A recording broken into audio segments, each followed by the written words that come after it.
क्या आपने कभी रात के अंधेरे आसमान में एक ऐसी चमकती हुई उड़न वस्तु देखी है जो न हवाई जहाज लगती है, न रॉकेट, न ही किसी इंसानी तकनीक का चमत्कार? क्या ये सच में किसी दूसरे ग्रह की सभ्यता का संकेत हो सकते हैं?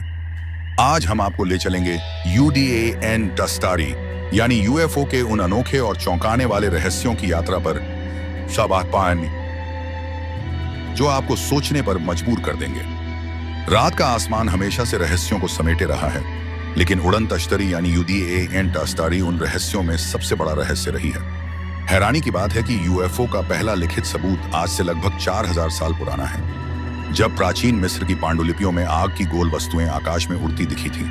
इससे साबित होता है कि यूएफओ साइटिंग कोई आधुनिक फेनोमेनो नहीं,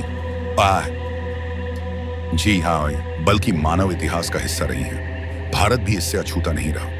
लद्दाख, राजस्थान, त्रिपुरा और दक्षिण भारत में कई बार सैनिकों, वैज्ञानिकों और आम लोगों ने आसमान में तेज गति से चलती रहस्यमयी वस्तुओं को देखा है। 2012 में भारतीय सेना ने लद्दाख में 100 से अधिक बार अज्ञात उड़न वस्तुओं के दिखने की रिपोर्ट दर्ज की थी।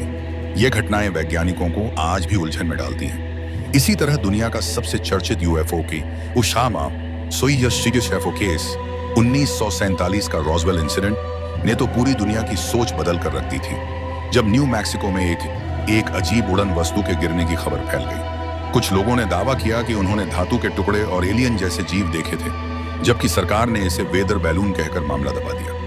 रहस्य आज भी जारी है। साल 2020 में अमेरिकी रक्षा विभाग पेंटागन ने स्वीकार किया कि उनके पास ऐसे असली वीडियो हैं जिनमें दिखाई देने वाली उड़न वस्तुएं किसी भी जाने पहचाने मानव तकनीक से मेल नहीं खाती। इसका मतलब था यूएफओ सिर्फ कल्पना नहीं, बल्कि एक वास्तविक फिनोमेनन है जिसे वैज्ञानिक भी अब गंभीरता से ले रहे हैं। यूएफओ सिर्फ आसमान में ही नहीं बल्कि समुद्र के भीतर भी देखे गए हैं। इन्हें USO अनआइडेंटिफाइड सबमर्ज ऑब्जेक्ट्स कहा जाता है। कई नेवी अधिकारियों और पायलटों ने बताया है कि कुछ वस्तुएं सीधा हवा से समुद्र में घुस जाती हैं और बेहद तेजी से पानी के भीतर गायब हो जाती हैं, बिना किसी इंजन आवाज या रोशनी के। यह तकनीक इंसानों के लिए अभी भी नामुमकिन जैसी लगती है। इतना ही नहीं, यूएफओ के संकेत हमारे प्राचीन ग्रंथों में भी मिलते हैं। पुष्पक विमान,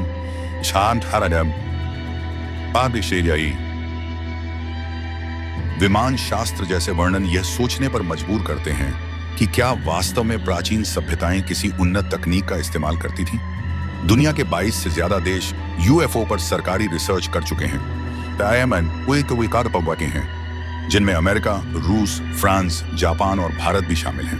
कई जगह समीकरण इतने रहस्यमयी रहे हैं कि वैज्ञानिक भी यह मानते हैं कि पृथ्वी के परे जीवन की संभावना बेहद अधिक है। तो दोस्तों, उड़ान तस्तारी का यह रहस्य आज भी उतना ही गहरा है जितना सदियों पहले था। क्या ये किसी दूसरे ग्रह की सभ्यता का संकेत है? क्या ये हमारी ही पृथ्वी की कोई गुप्त तकनीक है, या फिर ब्रह्मांड हमें कोई संदेश देना चाहता है? सच अभी भी पर्दे के पीछे है, लेकिन एक बात तय है, हमारा ब्रह्मांड इतनी विशालता से भरा है कि हम अभी उसकी सतह को भी नहीं छू पाए हैं। शायद कहीं ना कहीं कोई हमें देख रहा हो।